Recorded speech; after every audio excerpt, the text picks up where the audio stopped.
Halina kayo guys. Good evening mga ka-YouTubers. Kumusta po ang lahat?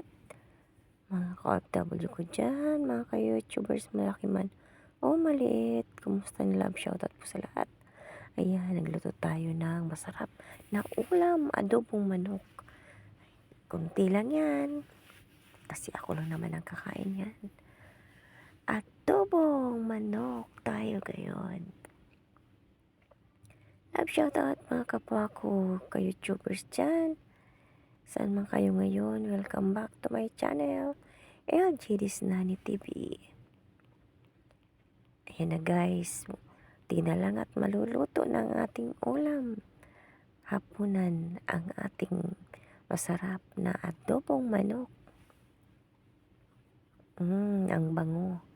Mga ingredients po niyan, mga sangkap, daon ng laurel, sibuyas, bawang, luya, soy sauce or tuyo, kunting suka, kunting asukal, paminta, turog na paminta, powder at ang seasoning.